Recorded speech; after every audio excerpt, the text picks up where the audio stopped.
By showing care and concern for our neighbours, we can make Singapore a better home for all. And I emphasize community ownership, as many members here did just now as well, because the effort has to come from ourselves. We can live peacefully together if we show consideration and learn how to give and take.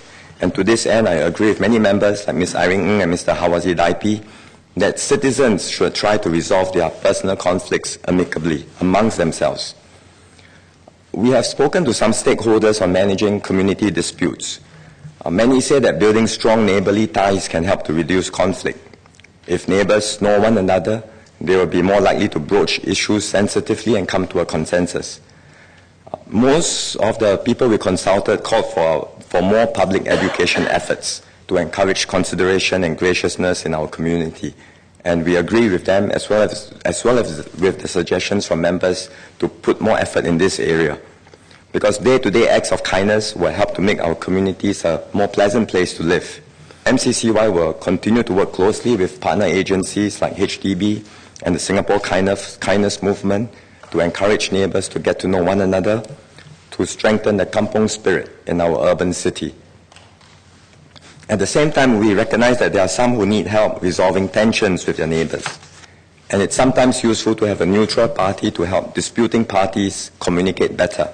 Grassroots leaders already undertake this role, and they do their best to informally mediate disputes between neighbours.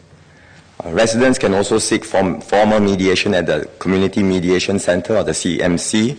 It has a fairly good success rate. Out of the 521 cases heard last year, about 70% were successfully resolved.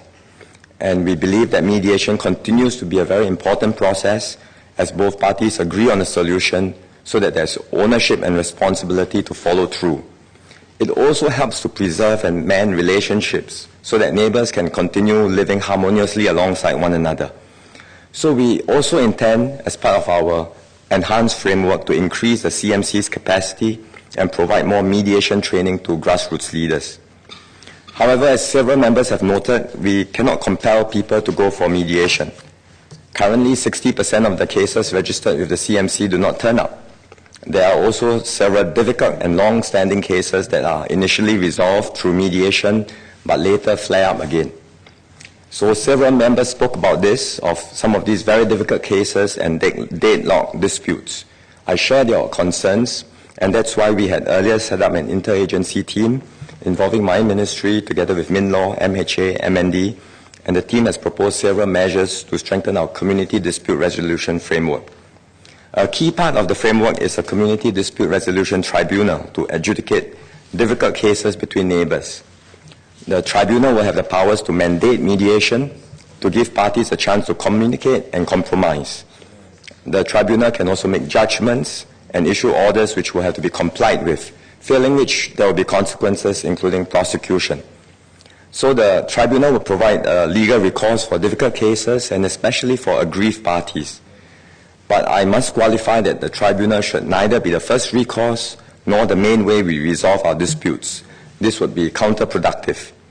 We want to promote a strong sense of community ownership and collective responsibility, and mediation should remain the first priority. I think Ms. Irene Ng also agreed with that, and several members as well. So we do want the tribunal to be there, but it should be there as a last resort for the difficult cases.